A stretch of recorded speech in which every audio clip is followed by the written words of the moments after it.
दिन रात हमारे जवान कुर्बानियां दे रहे हैं। मैं अपनी नई नस्ल को आज ये बता देना चाहता हूं कि सुनो, माई न्यू जनरेशन, मेरे नए जो नौजवान आज दुनिया के ऊपर आंख खोली है, जिन्होंने मुसल्लह अफवाज पाकिस्तान के इस्तेहकाम की अलामत है। बच्चों तुम बच्चों का ताबनाक मुस्तकबिल अगर है तो वो इन मुसल्लह अफवाज की वजह से है। मैं इसराइल, हनूद, यहूद, नसारा जो पाकिस्तान को कमजोर करने के लिए साजिशें कर रहे हैं और अपने जिन मकासद का वो हसूल चाहते हैं, उनकी राह में सबसे बड़ी रुकावट पाकिस्तान की फौज है। सर, बदकिस्मती से तरक्की और इस्तेहकाम के सफर को रोकने के लिए और भारत को खुश करने के लिए आलमी कुव्वतें जो बरसरे पैकार हैं पाकिस्तान के खिलाफ, मसलन सी पैक पाकिस्तान की लाइफलाइन है, बच्चों का मुस्तकबिल है। आलमी कुव्वतें भारत के इमाम पर इसके रास्ते में रोड़े अटका रही हैं, नाकाम बनाने के लिए अमल पैरा हैं। मगर सर, ऐसा इंशाल्लाह ताला मिस्टर स्पीकर नहीं होगा। मैं पाकिस्तान को कौम को बताना चाहता हूं कि ऐसा क्यों नहीं होगा। इसलिए कि हमारे पास मजबूत मुसल्लह अफवाज है जिसने इस मंसूबे को अमली जामा पहनाने का बेड़ा उठा लिया है। अंदरूनी और बैरूनी दुश्मन को हमारी तरक्की गवारा नहीं है। इसमें अंदरूनी दुश्मन कौन है आप जानते हैं अच्छी तरह। जिसने सी पैक को पिछले 4 सालों में रोका वो कभी पाकिस्तान का दोस्त नहीं हो सकता। जिसने सर यहां पे एक लंदन में एक यहूदी इलेक्शन लड़ रहा है और एक पाकिस्तानी सादिक खान लड़ रहा है, जिसने यहूदी को सपोर्ट किया, वो कभी पाकिस्तान का पैट्रियट नहीं हो सकता। सर, दुश्मन सर जो है वो हमारी तरक्की उसको गवारा नहीं है।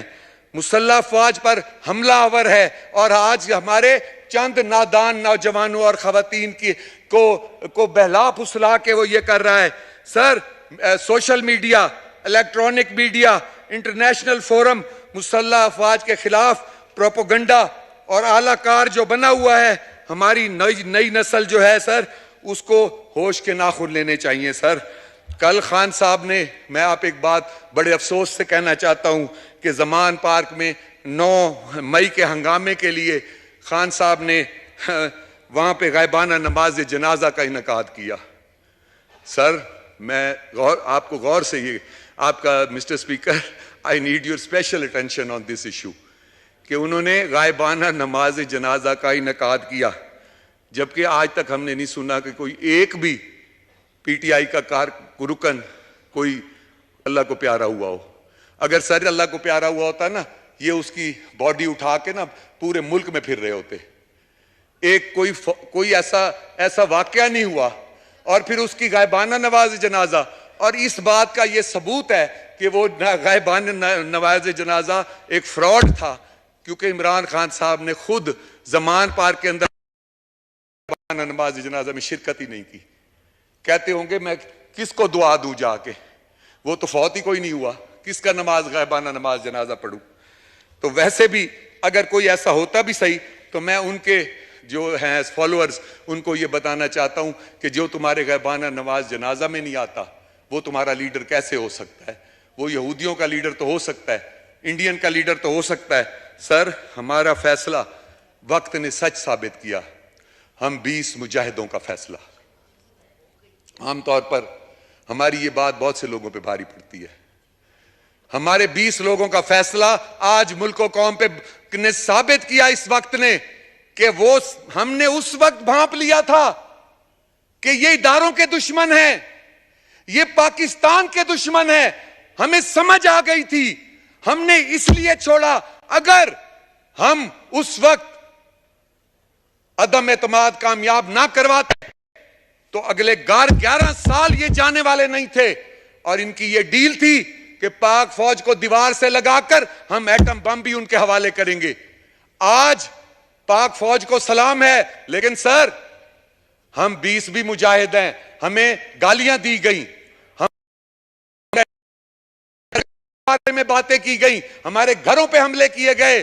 सर, हमने अल्लाह को हाजिर नाजिर जान के कहता हूं, 1 रुपया भी अगर लिया हो 40 करोड़ की जमीन मैंने 1122 को अतिया की है सर। ये मुझे क्या 20 करोड़ देंगे? ये मुझे क्या 20 करोड़ देंगे? आज मैं वहां पे 1122 सेंटर बन रहा है मुल्तान के सिविल सेक्रेटेरिएट के सामने, मैं मौके पे दिखाता हूं। अगर ये झूठ हो तो मैं सियासत छोड़ दूंगा। हमने सर इनको सिर्फ इसलिए हटाया है कि ये इस मुल्क को तबाह करने के एजेंडे पे आए थे। खुद पर इल्जाम लगाए सर। इस बंदे ने दुश्मन का आलाकार बनकर अपने सियासी कारकुनों की तरबियत की है सर। यही वजह है कि 9 मई को इमरान खान की गिरफ्तारी के बाद मुनज़्ज़म साजिश के तहत मुल्की इदारों और हसास तनसीबात पर हमले किए गए। इससे कौन खुश हो सकता है? सिर्फ भारत ही इससे खुश हो सकता है। पाकिस्तान के लिए दुख और अफसोस का अफसोस भरा ये लम्हा है सर इस अवान के जरिए। और जैसा कि आप जानते हैं कि इसी अवान में आपकी इजाजत से मैं नाम लूंगा, हमारे स्पीकर नेशनल असेंबली की इजाजत से मैं ऑन रिकॉर्ड ये लाना चाहता हूं, और ख्वाजा आसिफ साहब की इजाजत से मैंने यहां यूनैनिमस करारदाद फौज के हक में पेश की थी जब हमारे नए army chief presented in this house a resolution for Pak Army और उसके लिए यूनैनिमसली पास किया गया। मेरे स्पीकर साहब ने इसमें सपोर्ट किया और ख्वाजा आसिफ ने मुझे इसके लिए सपोर्ट किया था। आज के दिन मैं उसका शुक्रिया अदा करना चाहता हूं सर। सर मैं आप आखिर में एक आखिरी बात करके, मुझे समझ आ गई सर, मैं इजाजत लेना चाहता हूं कि सर मेरी जब भी कोई तकरीर शुरू होती है, मेरी तकरीर के शुरू में भी गरीब होता है, मेरी तकरीर के आखिर में भी गरीब होता है। इसलिए सर कि वो गरीब जो सुबह को मजदूरी करने जाता है और शाम को वापस आता है, पहले उसकी मजदूरी नहीं लगती थी सर, तो वो कहीं से उधार उठा के भी गुजारा कर लेता था, लेकिन वो भूखा सोता है सर, उसकी बदुआ अर्श पे जाती है। वो बदुआ इन साजिशों को लगेगी सर जो हर वक्त मुजाहरे करके, अब सर कल भी एक मुजाहरा हुआ है यहाँ पे, कल भी एक यहाँ पे एक धरना हुआ है सर। मैं सुबह कुदरती अपने पार्लियामेंट लॉज से निकला हूं तो मैं उसी तरफ गया तो खुदा की कसम लगता था कि यहाँ ऐसे साफ सुथरा हर चीज ऐसे पड़ी थी जहां कोई कल यहाँ पे कोई लाखों बंदे थे ही नहीं। ऐसे लग रहा था कि यहां कोई आया ही नहीं है। और सर कर जब इतना बड़ा बहुत बड़ा समंदर हमने देखा है और उस समंदर से पता ये लगता था सर एक पत्ती भी किसी दरख्त की नहीं उन्होंने उतारी। ये होता है सर धरना, ये होता है धरना। और अल्लाह रहम करे ये वो धरना था जो पाकिस्तान के मुहिब्बे वतन लोगों का था। और इसी इस्लामाबाद में धरना हुआ था सर, इसी इस्लामाबाद में आग लगाई गई थी। कौन आग लगा सकता है? इंडिया का एजेंट आग लगा सकता है, यहूदियों का एजेंट आग लगा सकता है, पाकिस्तानी नहीं कर सकता ऐसे सर। मैं सर आखिरी बात करके आपसे इजाजत चाहता हूं। मेरा गरीब सर भूख से मर रहा है।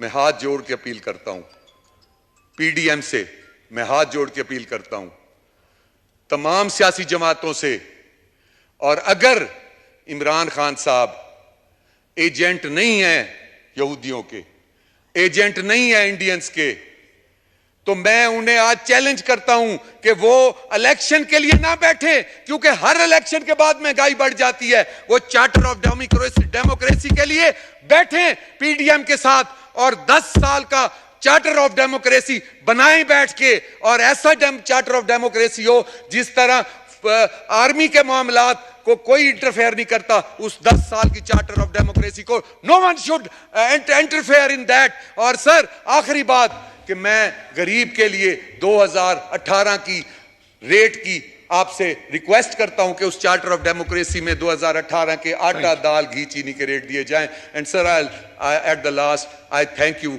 For your time, for your patience and the respect you have given to me. I'm thankful to you, sir. Thank you very much.